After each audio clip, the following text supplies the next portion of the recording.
Ben, boa tarde a todos e a todas. Vamos dar comezo a esta sesión extraordinaria e urxente do Pleno da Corporación correspondente ao luns 10 de febreiro de 2025. O primeiro punto é a ratificación da urxencia da celebración do Pleno. Votos a favor da mesma. Reacción común, Partido Popular e BNG. Abstencións, votos en contra, Partido Socialista. O segundo punto é a aprobación da conta xeral de 2023. O expediente da conta xeral do Consello de Rianxo 2023 consta elaborado de acordo coas normas incluídas na orde polo que se aproba a instrución do modelo normal de contabilidade local que comezou a aplicarse na contabilidade deste mesmo ano. A Intervención Municipal emitiu o seu informe a este documento o 7 de xaneiro do 2025.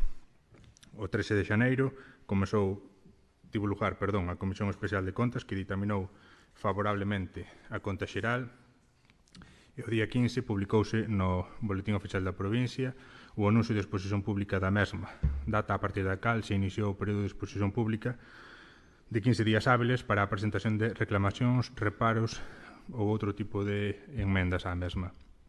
O día 5 de febreiro rematou o período de exposición pública sin que se presentasen alegacións, de acordo co certificado da Secretaría do día 6 de febreiro, polo que non é preciso un novo ditame da Comisión Especial de Contas. Por lo tanto, o trámite seguinte é o da súa aprobación plenaria, segundo o artículo 212.4 do texto refundido da Lei de Facendas Locais, co fin de que se remita ao órgano de control externo o máis axiña posible. Por tanto, o que se propón nesta sesión é aprobar a conta xeral correspondente ao exercicio 2023 do Consello de Rianxo nos termos e coa documentación que consta no expediente. Abrimos un turno de intervencións. BNG. Moitas grazas e moi boa tarde a todos e a todas. Dende o Grupo Municipal do BNG recibimos esta conta xeral con ansia, pero tamén con preocupación, xa que, ademais de chegar con demora, como xa se puxo de manifesto en varias ocasións, xa que debía presentarse na Comisión de Contas antes do 1 de xuño e no Pleno da Corporación antes do 1 de outubro do exercicio seguinte, o sea, no 2024. Ademais, pon de manifesto unha situación económica municipal que consideramos inestable.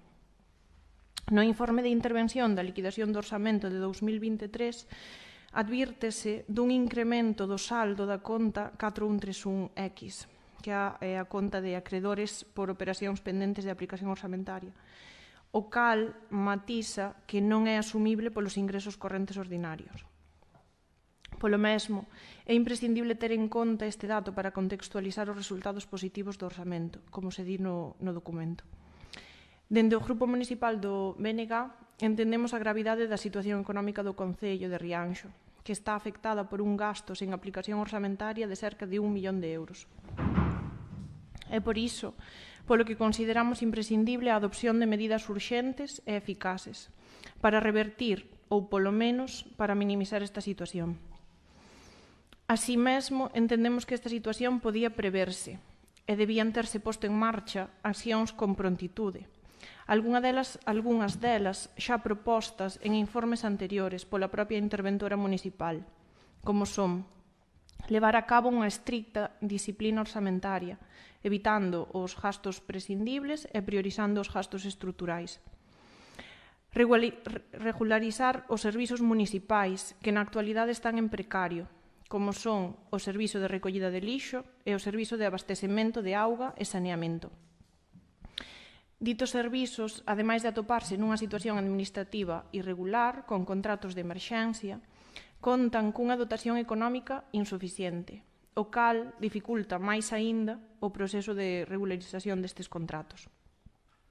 Esta complicada situación ven dada polo incremento dos gastos destes servizos, o incremento do canon de Sogama, os incrementos no custo da electricidade, o incremento dos insumos. Polo tanto, e tal e como se destaca no informe de intervención, non é suficiente con reorganizar as partidas do orzamento, senón que hai que dotar aos servizos con máis recursos directos e estables. Esta inestabilidade na situación económica do Concello provoca debilidade orzamentaria, inseguridade e dificulta o correcto funcionamento da xestión diaria municipal. E afecta de forma importante, entre outras áreas, a xestión de persoal municipal, provocando déficits tan relevantes como é precisamente o da área de intervención, onde a falta de recursos humanos provoca atrasos en informes e procedementos como é o da propia Conta Xeral que estamos debatendo hoxe, como relata a propia interventora no informe. Unha vez máis, nós entendemos a gravidade destas circunstancias, mais esperamos medidas que aborden a problemática e que non perpetúen esta situación. Polo tanto, dende o BNG, descoñecemos as medidas adoptadas ou planificadas para resolver a situación descrita, no tocante á auga, ao lixo e ao persoal, principalmente. Descoñecemos se adoptaron medidas de aumento da captación de recursos, como mellorar o financiamento do SAF, a inspección de tributos como o IAE, o Imposto de Actividades Económicas, ás fábricas, bancos, gasolineiras, o imposto de aproveitamento do subsolo polas operadoras de comunicacións, os impostos IBI, impostos de bens inmobles, pola vía rápida, xa que en algúns concellos, como pode ser o de Pontevedra ou de Coruña, estáselle exixindo a Audasa o pago deste imposto polo paso dos viais polos terreos municipais. Polo tanto, descoñecemos se teñen feito xestións para exixir o cobro do IBI pola autovía do Barbanza, xestionada polo grupo SACIR, que ten a sede en Madrid. Descoñecemos cal é a situación da operación de cambio de xestión eléctrica municipal a Iberdrola, a cal se anunciou como un vantaxoso cambio que iba a supoñer un gran aforro para o Concello, a pesar das dúbidas que dende este grupo municipal se expresaron. Finalmente, consideramos moi grave e irresponsable que no lugar de primeiro tentar acometer todas as medidas posibles, as que anteriormente se citan, ou outras semellantes para solucionar esta deficitaria situación económica, antes de exixirlle ás grandes empresas con recursos de abondo para afrontar pagos de impostos que así o fagan, se proceda a demandar dos veciños e veciñas o pago dunha taxa de garaxes, industrias, talleres e similares con carácter retroactivo, cunha suma total de máis de 300 euros. Entendemos esta operación como un abuso e unha falta de respeto cara aos veciños e veciñas de Rianxo, quen non son responsables de que non se estivese efectuando o cobro de dito imposto, nin son responsables dos atrasos deste pagamento. Polo mesmo, exiximos que se cancele este imposto, que vai á comisión e se decida que facer. Tamén consideramos moi grave que o propio presidente da corporación admitise que descoñecía a necesidade de aprobar a conta xeral para optar a determinadas subvencións. En conclusión, dende o BNG imos apoiar esta proposta da conta xeral do exercicio 2023 por responsabilidade, mais pedimos e exiximos que o Goberno elabore unhas medidas económicas concretas e efectivas para mellorar a situación económica do Concello, con principal urxencia no tocante á xestión da auga, do lixo e do persoal, como así o recomenda e o propón a interventora municipal. E exiximos tamén que se cancele o cobro do imposto de carruaxes e que se aborde o asunto na comisión correspondente. Moitas gracias. Moi ben, moitas gracias. Ten a palabra o Partido Popular. Moitas gracias. Boas tardes a todos e a todas. Bueno, segundo se regula no artigo 212 do texto refundido da Lei Reguladora das Facendas Locais, as contas das entidades locais do Ayuntamento deberían ser rendidas polo seu presidente antes do 15 de maio do exercicio seguinte, cousa que non se cumpleu. Antes do 1 de xuño debe ser sometido a información especial de contas, que tampouco se cumpriu neste caso. E despois posta a exposición pública durante 15 días. E despois a presentación a pleno da corporación para aprobación antes do 1 de outubro, que tampouco se está cumplindo. Entendemos que ante un novo cambio de goberno a mediados do 2023 e debido á falta de recursos persoais e laborais do Departamento responsable, Intervención Municipal, da redacción desta conta xeral, o PP de Rianxo será comprensible coas datas de presentación do mesmo, pero non así coas futuras contas que se presenten. As futuras contas xerais deberán estar presentadas en tempo e forma ao pleno desta corporación. Somos conscientes, dende o PP de Rianxo, que a non aprobación da conta poría reparos a unha serie de captación de fondos procedentes de diversas subvencións ás que aspira este Concello. Así mesmo, e debido a que parte do resultado desta conta ven xerado por actuacións do equipo de goberno saínte e sin capacidade de emenda polo equipo de goberno actual, daremos un voto de aprobación para estas contas do 2023. Isto non quita que as vindeiras contas sexan presentadas en tempo e forma, como xa comentamos, e arroxen un resultado máis positivo para as arcas municipais e, con elo, unha mellor prestación dos servicios aos nosos veciños. Moitas gracias. Momento, grazas. Partido Socialista. Grazas, señor alcalde. Boa tarde a todos e a todas as presentes e as persoas que tamén nos ven dende as súas casas. Bueno, nos sorpréndenos tanta explicación do Partido Popular hoxe, co beneplácito que tuvemos hai casi un mes naquela aprobación inicial que casi, bueno, non houve ninguna exposición ao respecto. Nos alegra de que sexamos exixentes a partir deste momento, e nos gustaría tamén que se explicara un poquinho máis cando se fai alusión aos gobernos saíntes, en que sentido o goberno saínte deixou unha débeda. O que vemos é que o goberno saínte lle deixou 2 millóns de euros en licitacións, que é o que están facendo. Supoño que dependerá un poquinho da perspectiva e dos ollos que se miran. Nos somos optimistas en ese aspecto. Confiamos no persoal do Concello en que poña rigor na xestión administrativa, de que seamos un poquinho máis insistentes nese traballo de fiscalización, e lle temos que exixir ao Goberno o que vimos facendo ao longo destos meses, que é rigor, non só de palabra nin de filo en prensa. Eso sí que sería demagóxico pola súa parte.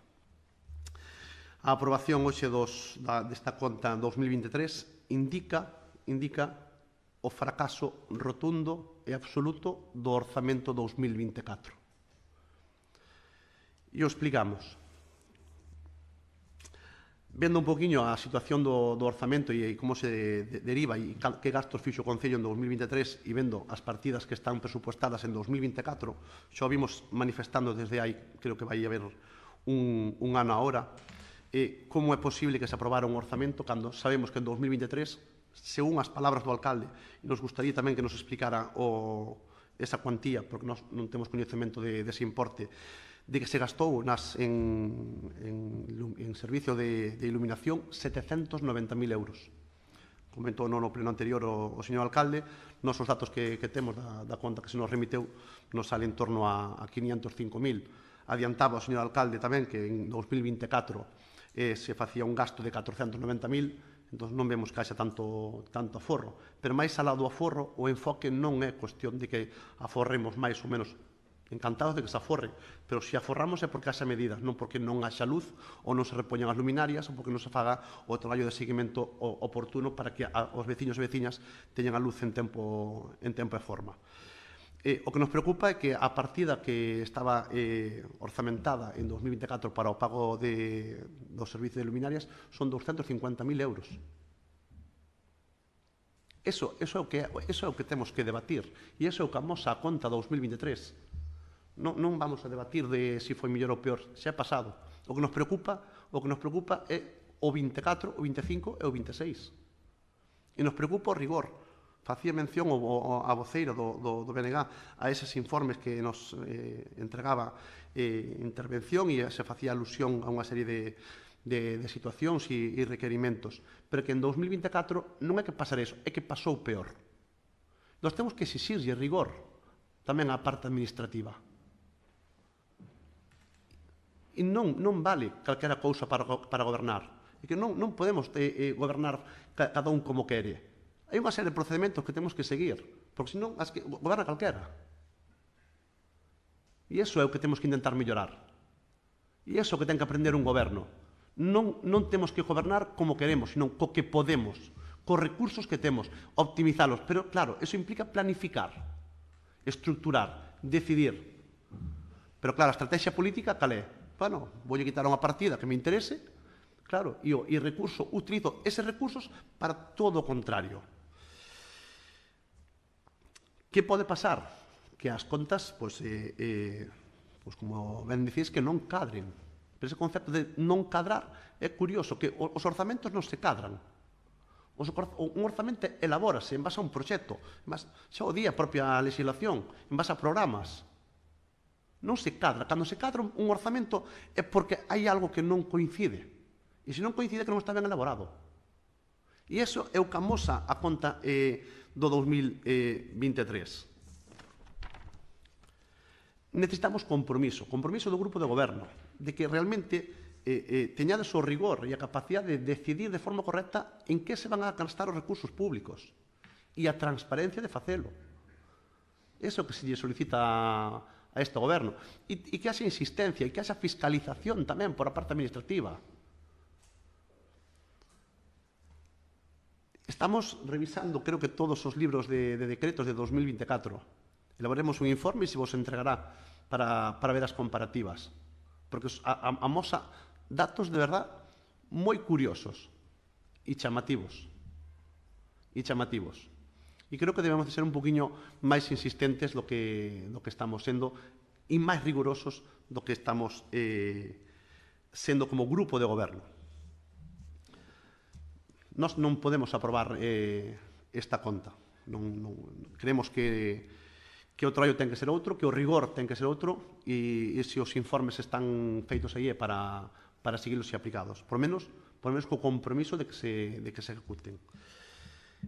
Non íamos a vir hoxe ao pleno, señor Bustelo. Non íamos a presentarnos hoxe en pleno.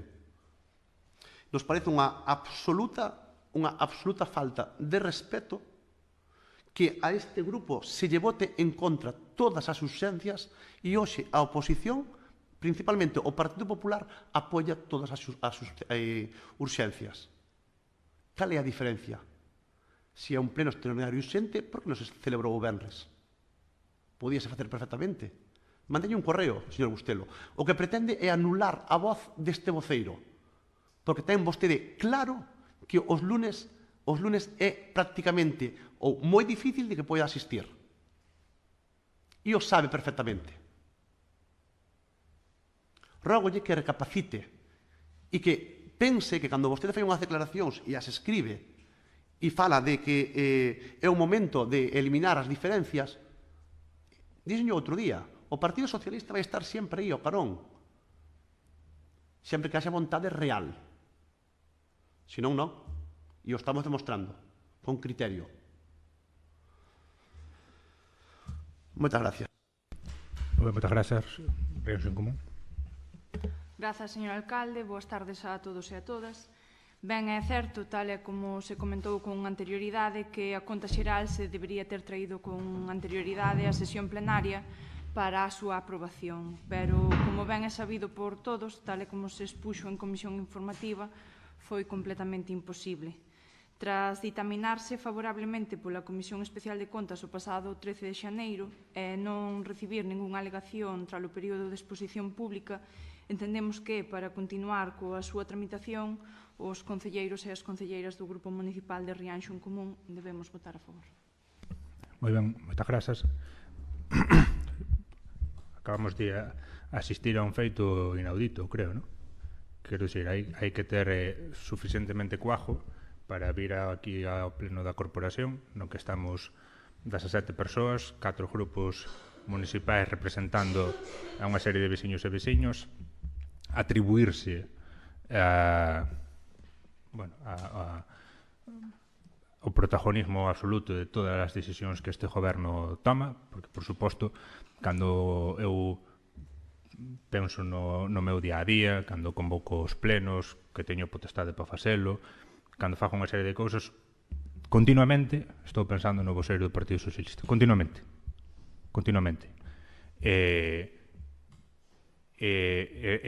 Acaba a intervención dicindo que, por suposto, esta data da celebración do pleno de hoxe, como todas as outras cuestións que atinxen ao funcionamento municipal, se fan ou se deixan de facer pensando no voceiro do Partido Socialista.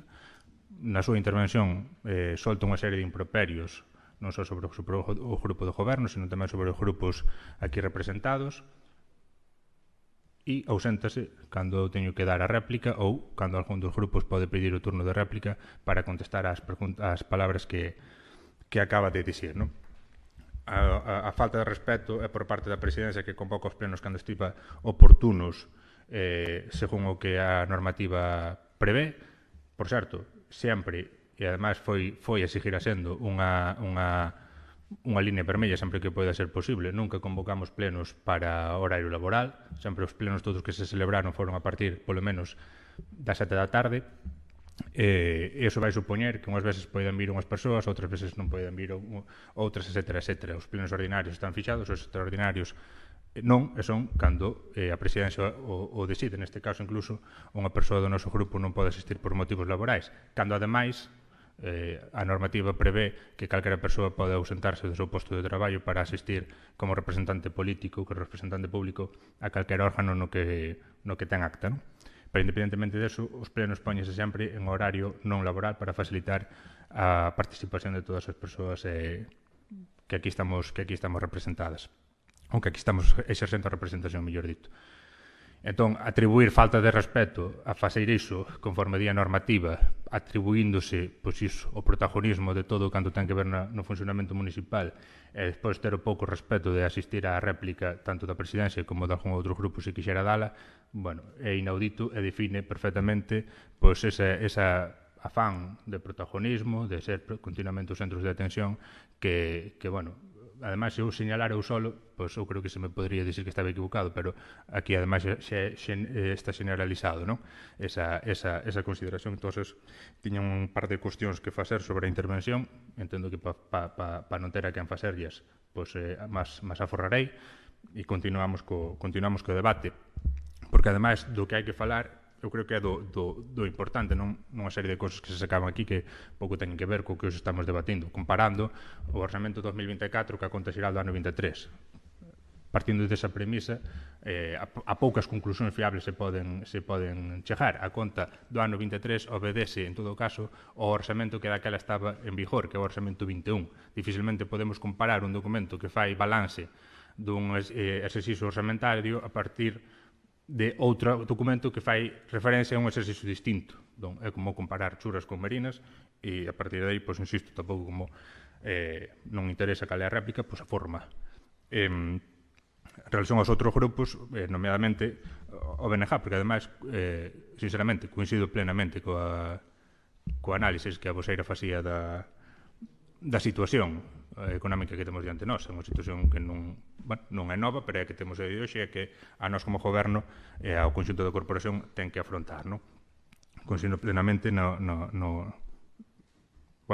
análise que se fai e nos medos que ese análisis pode supoñer, que son, pois, efectivamente, estamos ou levamos moitos anos coa espada de Damocles encima da nosa en canto a cadrar gasto corrente con ingresos correntes.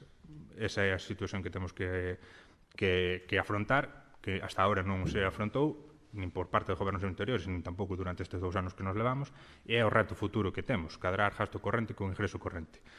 Que eso non sea así motiva, pois, efectivamente, que teñamos que destinar parte dos ingresos extraordinarios a gasto corrente, como vimos de facer co POS ou con outros que temos durante o ano, non? E esa é unha situación que teríamos que tratar de evitar a maior brevedade posible. En que se traduce? Bueno, en aumentar os ingresos correntes vía tasas ou vía outros ingresos inmediatos que nos permitían, algúns mencionaban, se podemos estar de acordo, outros non.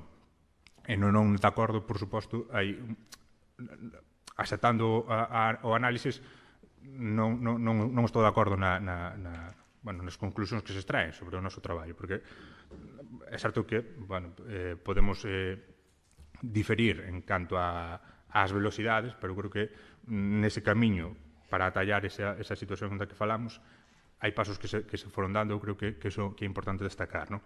É dicir, o primeiro, cando falamos desta conta da liquidación do ano 23, falamos creo que falaba da cifra de 1 millón, estaban falando de máis de 1 millón de gastos sin dotación orzamentaria. o feito de dotarnos dun orzamento é o primeiro que nos permite que evitar esa situación, ou polo menos ir dando os pasos para tratar de evitar esa situación. E iso fixose o verán pasado con ese orzamento. Non? Ese orzamento, ademais, prevé no seu capítulo de ingresos esas inspeccións de tributos necesarias que temos que levar a cabo, que están pendentes de levar a cabo. Tanto, fundamentalmente, do IAE como do ISIO. Non? Entón, ese traballo de regularización deses tributos vai aumentar tamén os ingresos municipais e vai contribuir a solventar esa situación que se falaba. Non? En canto a xestión eléctrica, tamén se deron pasos, e tamén se van dar pasos. Comentaba outro día, e vou comentalo, do ano 23 ao ano 24, houve un aforro importante, non só de alumeado público, senón en xeral de suministro eléctrico, un aforro de en torno aos 300.000 euros. Non? Ese aforro consíguese en parte tendo dedicación a supervisión das facturas, dos contratos, das potencias, etc. Un traballo que se ven levando a cabo dentro da Consellería de Obras con moito esforzo e que está dando resultados. Imos seguir nesa línea, buscando ese aforro con eses axustes, pero tamén tomando outra serie de medidas, dando continuidade á actuación de cambio de luminarias que no seu día se fixo, aumentando as luminarias cunha tecnoloxía que nos permite ser máis eficientes, non? E que iso contribúe tamén a un aforro no futuro. Temos que avanzar tamén na licitación de servicios. Vímoslo dicindo desde o principio, veñese dando paso, mandáballes o puñá a disposición dos grupos non fai moito, un traballo xa feito en materia de licitación do servicio de recollida do lixo. Un traballo no que se sigue avanzando para poder concluílo a maior brevedade posible. Temos agora tamén a licitación da concesión da piscina municipal, temos outros, temos o do SAF, temos o da auga, temos moitos. En calquera deles, o que ademais nos vai supoñer esa regularización de servicios non vai ser un aforro, ao contrario, vai ser aumentar o gasto corrente dunha maneira considerable. Nese que conocen, no que ten que ver coa licitación do servicio de recollida do lixo, estábamos a falar, ou prevía o estudo de viabilidade económica, multiplicar por 3 o gasto do servicio. No caso da piscina, probablemente vai a supoñer duplicar o gasto que temos a día de hoxe. Por tanto, é certo, hai que dar ese camiño, pero iso vai supoñer que todo o que veño de DC se vai empeorar, o gasto corrente vai aumentar na licitación de servicios, entón tamén hai que prever, non? Despois saían outras cousas, pero en todo caso, insisto, somos conocedores e ademais coincido plenamente coa exposición da situación que se fai, difiro na parte que nos toca. Non creo que se están dando os pasos necesarios para atallar todo iso. Podemos, se cadra, como non pode ser de outra maneira, discutir sobre a velocidade deses pasos, pero eu creo que se están dando. Despois, eu creo que, por contestar simplemente a dúas cuestións que se comentaban con detalle, eu creo que non en ningún momento manifestei descoñecemento sobre a importancia da conta, todo o contrario, calquera, comentaba o voceiro do Partido Popular, calquera subvención ás que nos podamos presentar ao longo destes próximos meses exixe como condición necesaria ter a conta rendida, e isto que hoxe se aprobe e se remita vai supoñer que algunhas tan importantes como o plan de camiños se poida solicitar e moi probablemente conseguir. Despois comentaba tamén, facía referencia a un imposto en particular. Vamos a ver, podemos convocar as comisións que sean oportunas ou as reunións que sean oportunas, pero entendo que o que non podemos ou do que estamos falando é de debatir o complemento de normativas, é dicir, eu non decido anualmente que impostos se cobran e que impostos non se cobran, igual que non decido outra serie de cousas que teñen que ver co funcionamento administrativo. Aquí hai un equipo técnico que establece un calendario fiscal en base ás normativas que temos aprobadas e en base ás tasas que están fixadas, tanto de IBI como de lixo, como esta que se mencionaba, como calquera outra. Entón, en base a eso, cos recursos humanos disponibles, aplícase. Sería raro, ou sería incluso peligroso, que estuvéramos falando aquí de que o alcalde decide a discreción que impostos se cobran e que impostos non se cobran. Podemos falar, efectivamente, pois se hai unhas ordenanzas que compre correxir, que compre incluso eliminar, polos motivos que sean. Bueno, pode ser opinable, pero neste caso no que se está falando dunha ordenanza aprobada a finais do siglo pasado, cuxa última modificación tuvo lugar hai máis de 10 anos. Non é responsabilidade miña nin deste grupo de goberno o feito de que teñamos a día de hoxe esa ordenanza, o que si é responsabilidade miña é o cumprimento da mesma. Faltaría máis. O contrario sería o perigoso, non? Entón, insisto, e se non se estaba aplicando esa ou calquera outra ordenanza, efectivamente, pois, non é responsabilidade dos veciños. Bueno, sería responsabilidade de quen ocupaba labores de goberno nese momento. E supoño que terá unha xustificación motivada na falta de recursos humanos ou en calquera outra cuestión. Entendo perfectamente. Pero o feito de que eso fora así non implica que non se corrixe. É dicir, temos en materia de tributos tamén pendientes regularizacións que teñen que ver con plusvalías, temos pendentes unha serie de cosas, comentaba anteriormente. Temos pendente, efectivamente, regularizacións que teñen que ver co IAE, regularizacións que teñen que ver co ISIO, etcétera, etcétera.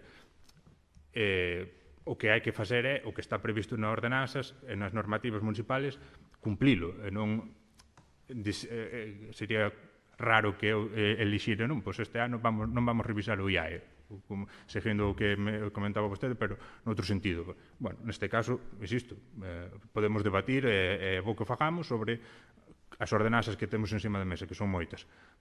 Pero, dicir, vamos deixar o cumprimento desta ordenanza en stand-by, entendo que non é oportuno, e ademais non é competencia, non se axusta a ninguna normativa vixente, non? Outra cousa é a reformular as ordenanzas. Neso podemos incluso estar de acordo se é necesario. Nesta, ademais, que se comenta, ten unha lógica, é dicir, do que se trata de gravar o uso do dominio público, igual que se gravan no caso de terrazas ou no caso de calquera outra cousa, o uso do dominio público con fin privativo, porque se entende que vai en perjuízo dese dominio. Entón, unha maneira de compensar. É a motivación que teñen esas ordenanzas, igual que no caso do vado ou con outros semellantes. Pero, eso, podemos debatir sobre se hai que cambiála ou non, pero non sobre se hai que deixala en stand-by o seu cumprimento. Creo que, ao contrario, sería perigoso que o fixera ou que tomara libremente ese tipo de decisións, non? En todo caso, quedándonos ca parte importante do debate, que era a primeira, creo que unha gran maioría do pleno da corporación comparte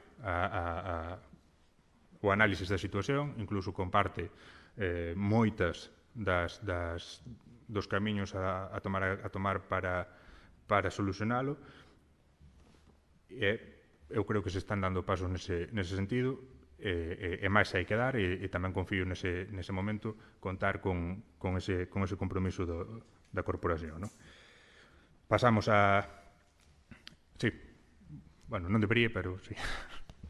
Nada, comentar que o que estabas comentando ahora de que se están dando pasos para a inspección dos tributos, para a xestión eléctrica, para a licitación dos servizos, entendemos que son pasos que hai que dar e que son necesarios, pero ao mellor non son suficientes, máis cando está dicindo que algún destes pasos, en vez de supoñer aforro, van supoñer aumento de gastos. Entón, o que, cando menos este discurso é pouco tranquilizador, entón o que haberá que plantexar é máis medidas, ampliar estas medidas ou melloralas. E en canto ao que falaba do cobro do imposto, da aplicación da ordenanza, en ningún momento dixamos que non haxa que cobralo, que non haxa que efectuar este cobro.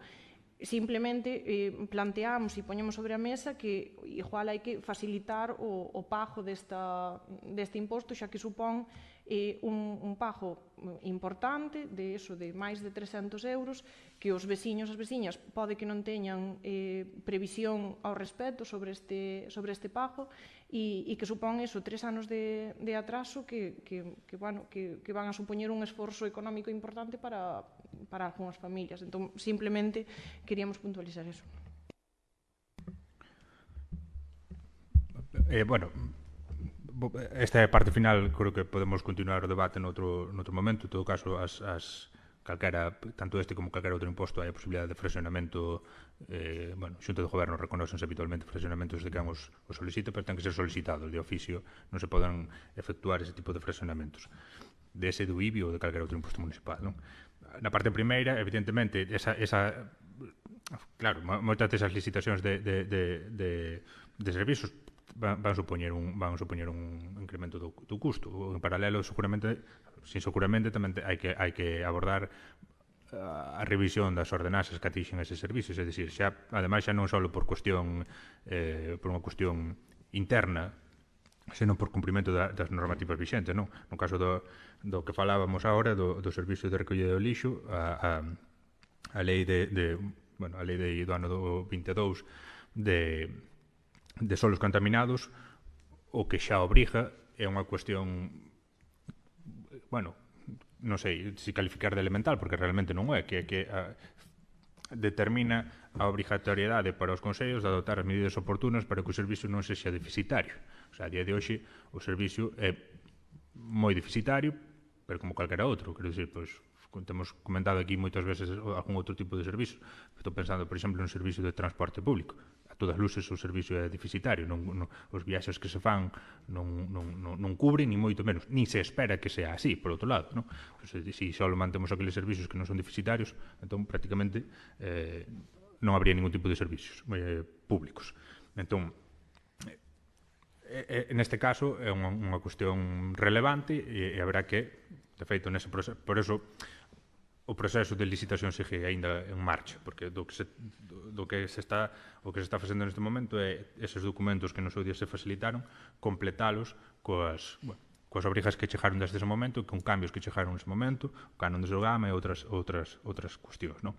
Entón, en algún dos casos vai supoñer no curto prazo, no medio prazo, un importante aumento de gasto. O que vai supoñer a futuro calquera destes avances que se poisen producir vai ser seguridade xurídica por un lado para a relación entre o Consello e operadores e por outro lado seguridade económica prevendo un horizonte de 10, 15, 20 anos os que sean, non? Moi distinto ao que temos a día de hoxe en casi calquera dos servicios. Entón, ainda que supoña efectivamente máis esforzo nun primeiro momento, supón a largo plazo establecer un horizonte, un calendario e un plan de traballo moitísimo máis beneficioso para a xestión anual do Consello, non? E ademais ao que corresponde. Pasamos, non sei se entendo, non era o habitual, pero creo que tendo en conta a envergadura do que hoxe se trata, se hai algunha intervención máis, se non pasamos a votar a proposta de conta xeral correspondente ao ano 2023 que se remitirá ao Tribunal de Contas para a súa fiscalización. Votos a favor da proposta, Reacción Común, Partido Popular e BNG, abstencións, votos en contra, Partido Socialista. E rematamos o...